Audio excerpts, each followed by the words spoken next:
Okay, can we just talk about the elephant in the room? Or should I say, the giant ant in the world? Seriously, what is going on with these new ant creatures? The second I saw them, my brain went straight to chimera ants. Anyone else?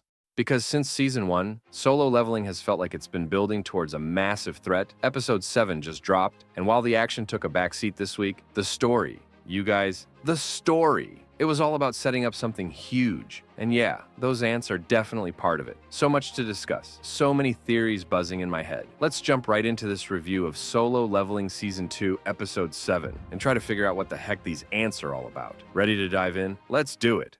Alright, first thing we have to talk about is Jinho's dad. Dude just collapses. My heart legit skipped a beat. I thought he was a goner. And then, bam, eternal sleep disease. Okay, can we just pause and laugh at that name for a sec? Eternal sleep disease? It sounds like something out of a fairy tale, not a monster anime. But okay, dramatic name aside, the doctor's explanation was kind of flimsy. Magic exposure? Maybe? But come on, my gut is screaming that it's gotta be connected to those creepy ants. And when Jinho's dad says, all freaked out, does it mean I've been eliminated by this world? Dude, chills. Seriously, chills. That wasn't just a symptom, that was a philosophical gut punch. Eliminated by this world. That line is heavy. It's not just about being sick, it's about feeling rejected by a world that's changing, a world leaving normal people behind. Like the world itself is evolving in a way that makes ordinary humans obsolete because of all this magic stuff and these ant monsters showing up. I'm starting to wonder, is this disease gonna be like a symbol now? Like, are normal people just gonna be seen as irrelevant? Is this the start of some crazy global threat that's not even in a dungeon, but a threat to human existence itself? And Jeju Island, don't even get me started. Are these ants, Jeju ants, gone wild? Is this like a monster pandemic and a metaphor for societal displacement? Okay, I'm spiraling again, but this line just hit different. Tell me your interpretations in the comments, seriously. And remember, keep it anime only, no spoilers. And hey, if you're still with me after that existential crisis, hit that subscribe button, yeah? Okay, let's switch gears to something hype. Jinwoo is officially S rank. Yes! And the way they showed it, chef's kiss. Seeing those S-rank hunters, people we thought were top tier, practically bowing to Jinwoo, dude, that was epic. It was like, bow down to the king, you know? It really hit home just how far Jinwoo has climbed. Like, remember back in Season 1 when he was getting his butt kicked by goblins? Now S-ranks can't even see him move. President Beck, bless his heart, was just standing there blinking, completely lost. It's the ultimate power flex, and I am living for it. But President Beck's inner thoughts were actually really interesting too. He's like, wait a minute, is Jinwoo even normal? Is he just leveling up like crazy? Or is something else going on? It makes you wonder, right? Is Jinwoo breaking the rules of the whole hunter system? Is he becoming something different? It's not just about being strong anymore. It's about what kind of power he has and how he's getting it. It's seriously intriguing stuff.